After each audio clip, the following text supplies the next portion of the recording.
In this video, I want to talk about the messy middle of a project, that point in a project where it starts to get hard to be motivated because you've been working on it for a while. Maybe you've become a little bored of the process and you're still far away from the finish. So that messy middle point. Hey Sugar Snaps, welcome to the Textile Indie YouTube channel. We're doing a series on building a creativity practice and conquering some of the whips in your works in progress pile. Today I am drinking some Bengal spice tea and I've pulled out a kind of moldering project that has been sitting on my project shelf for a while. I'll talk about that here in a few minutes. And I'm gonna curl up and kind of organize this project basket. So I invite you to grab something warm to drink, grab one of your whips, and I'm going to read chapter 25 from our Creativity Challenge ebook. If you want to download that, there is a link in the description below. Sign up for our email list and we will email you the PDF for that ebook. So here I have the project I will be working on today is trying to figure out what's going on with this sweater. This is a Drea Renee Knits sweater pattern called the Throwback Cardigan, and it's a really beautiful color work pattern I'm doing in these fall colors. And I started this years ago and got to the point where I got one sleeve done and the body is mostly completed, and I just kind of moved on to other things and never came back to doing that second sleeve and then the front panel. So I've discovered that in the sitting around time, there's some places that have kind of gotten rubbed or broken, and so I'll need to do some repairs, like this area in the collar. I'll need to come in and do a repair because I don't know if a moth came and chewed on this or what happened here, but this was a finished edge that I did. I came in and did this collar, so I need to figure that out. But I really enjoyed these colors, and yeah, this yarn is, I believe I got it from Paradise Fibers. This is Nature Spun. It's worsted, and it's from Brown Sheep Company. I'm working the red color. This is pomegranate. And then I have the green, which is Grecian olive. So that's the green color. This one is called, let's see if I can find the name, with something warm honey or something like that. Golden honey. And then I have this gray, which is gray heather. This one here. And they're really nice. They're not super soft, but I think they're soft enough to wear that I could wear this over a tank top and it wouldn't be too itchy. But it's nice and created a dense fabric that's really appealing, and actually knitted up fairly quickly because it's a worsted yarn, so it's a little bit heavier and bulkier, which meant this worked up pretty fast, which is nice. This is actually my first sweater project I ever started, and since I've picked up multiple other sweater projects and haven't actually finished this one. So I need to work on this guy and just finish it because it's beautiful and I would really love to wear it. So today I'm going to organize my basket. But before I do that, I want to read chapter 5. So while you work on your whip, I'm going to pull up chapter 5 and read it like you get to listen to a good old audiobook. Okay, so chapter 5 is titled Pushing Past the Messy Middle of a Project. Every creative project has a phase that many artists dread, the messy middle.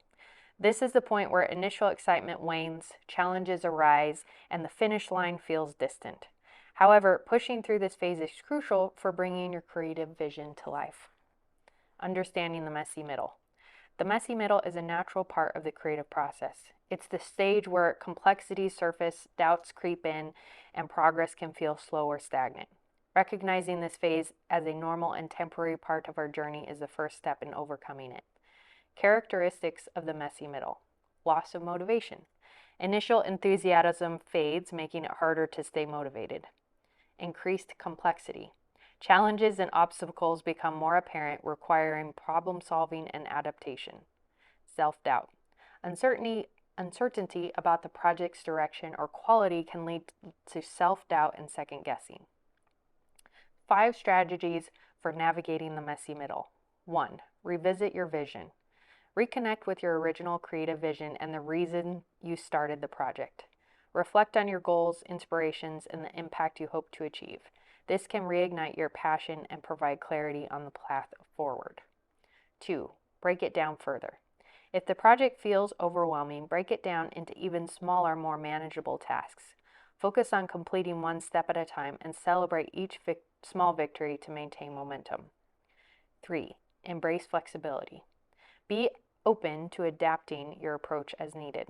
The messy middle often requires creative problem solving and flexibility. Embrace changes and view them as opportunities for growth and innovation. 4. Seek feedback and support.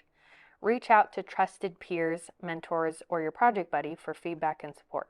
Fresh perspectives can offer valuable insights and help you overcome challenges. Sharing your struggles can also alleviate feelings of isolation. 5. Establish a routine. Create a consistent routine that incorporates regular creative time. Establishing a habit can help you push through resistance and maintain progress, even when motivation is low. 3 ways to cultivate resilience. 1. Practice self-compassion. Be kind to yourself during the messy middle. Acknowledge that creative work is challenging and that setbacks are a natural part of the process. Treat yourself with the same understanding and encouragement you would offer a friend. 2. Focus on the process. Shift your focus from the result to the creative process itself. Find joy in creating and allow yourself time to dabble without the pressure of perfection. 3. Visualize success. Visualize the successful completion of your project and the satisfaction it will bring. This positive visualization can boost confidence and motivation, helping you push through difficult moments. The messy middle is a challenging yet essential phase of any creative project. By revisiting your vision, breaking tasks down further, and seeking support, you can navigate this stage with resilience and determination. Embrace the process, practice self-compassion, and visualize success to maintain momentum and bring your creative vision to fruition. A note from Brittany. This is where we meet grit. It's grit that sees you through to the end, through the challenges of starting, through the challenges of the messy middle, and all the way to completion. Grit is our best friend. The get your hands dirty, keep going no matter what mentality faces creative blocks and keeps you moving forward. It's a culmination of all the mindset work we've discussed. A note from Sherry. I became very aware of the messy middle as my children took music lessons. Year 1 was so exciting. Every recognizable note a cause for celebration. By the end of year 2, things start to slow. Progress is incremental. Practice sessions get longer. It's necessary to stick with the same song for months. As year 3 rolls around, my kids want to quit music lessons. Brittany, being the oldest, was my guinea pig. I talked her into 1 more year of violin lessons by finding a new teacher that specialized in fiddle. It worked, and she still plays the fiddle for personal enjoyment. By the time kids 2, 3, and 4 hit their 3rd year of music lessons, they didn't have a chance. In our house, if you wanted to take music lessons, it was a 3-year commitment. Unfortunately, or fortunately, as adults, we don't have a parent to impose discipline, and we have to lean into our own inner strength. But one way to push past the messy middle is to simply recognize it's there and not let it fool us. Question of the day. When you hit the messy middle of a project, how do you usually respond? What's one strategy you can use to stay motivated and push through to the finish line? So as I sort through my basket here, I wanted to discuss the idea of messy middle and where I get the most stuck or find that I hit a roadblock the most often. And I'd love to hear in the comments below where you experience messy middle or find yourself getting less motivated to complete a project. If you see a pattern in your own work, I'd love to hear about that, and we can kind of commiserate down in the comments. So one of the areas that I feel it the most, I would say, is when I am working along and a decision arises that I don't feel like in that moment I have the creative capacity to make, whether it's a color choice or a problem that needs to be solved. If I'm not feeling up to the challenge or I'm somewhat distracted and so not able to fully pay attention to making that decision, then that project often gets set aside, and it's really hard to come back to that project because it becomes kind of a mental block that, oh, there's a difficult decision to be made. So I think one strategy for overcoming that I would like to kind of implement is taking notes when I reach that point, even if I don't want to approach that decision in the moment, taking notes about like what decision needs to be made so I don't forget and I can get reoriented with the project as quickly as possible later. And then when I do have a creative 15 minutes where I can focus, be able to sit down, look over those notes, and kind of come to some decisions when I'm focused and have the ability to do that. Rather than kind of stuffing the project away and forgetting about it, scheduling it into my regular creative practice. Which kind of leads into my second issue, which is that if I need to focus on something that's a little bit more challenging, if it's not a decision, but it's just more of a focused part of a pattern or a focused part in the project, like I'm learning something new, then again, that's another layer of like, I can't just do this while I'm watching a TV show or listening to an audiobook. I need to 100% focus, and that's not something that I'm doing at that time. Again, I think the same strategy of taking notes and coming back to it as soon as possible would be really valuable. I have a lot of these labels here. Get these out of my basket. I think one of the main reasons I want to have those notes and be able to track where I left off, I talked about this in day 18 or the video about breaking down projects into manageable steps, which is because I do a lot of projects, and I'm sure you feel the same, I end up forgetting where I left off or forgetting decisions that I made and didn't record. And so having to spend maybe all of my creative time just reorienting myself to that project and figuring out where it is that I'm at to begin with.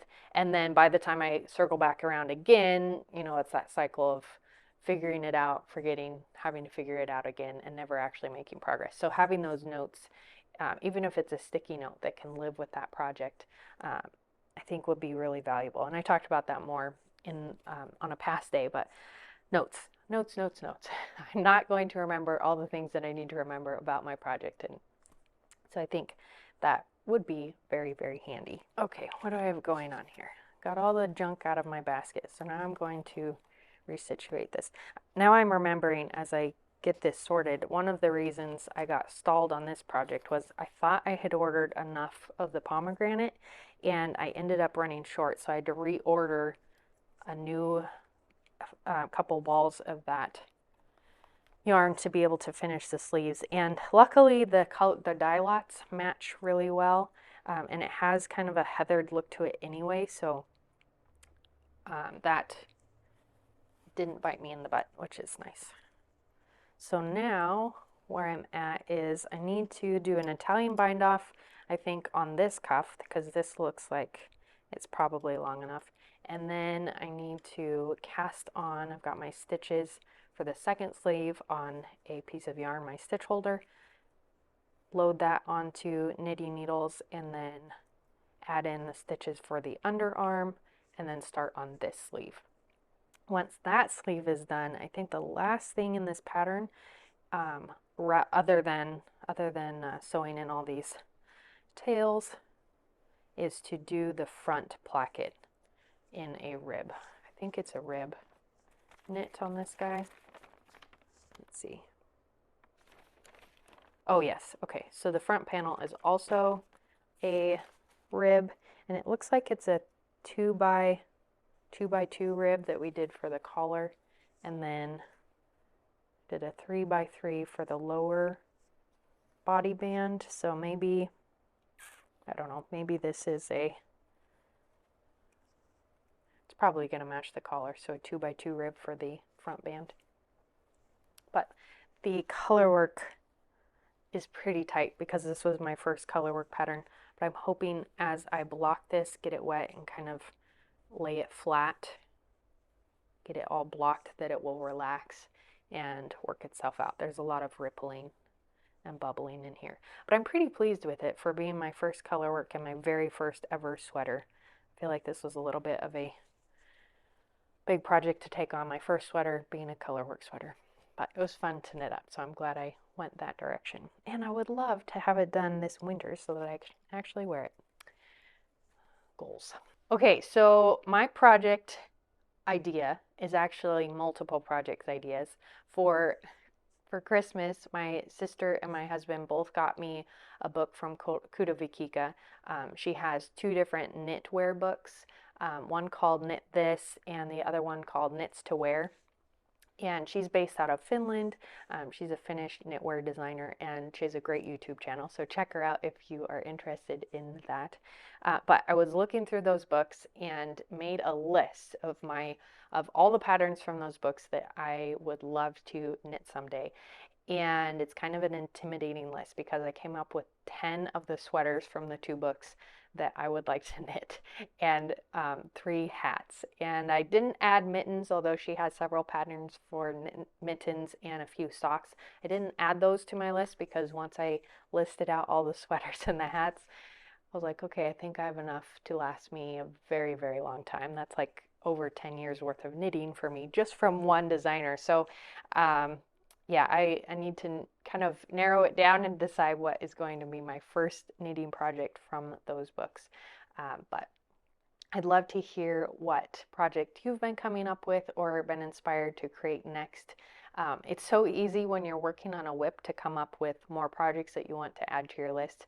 So I've been keeping track of those projects, starting a list and keeping them in my creative journal so that I can circle back to them and cross off some if they are projects that really aren't inspiring to me after a while, and then be able to use that as a springboard whenever I feel like I'm feeling a little unmotivated and need some help coming up with a new project or a new idea.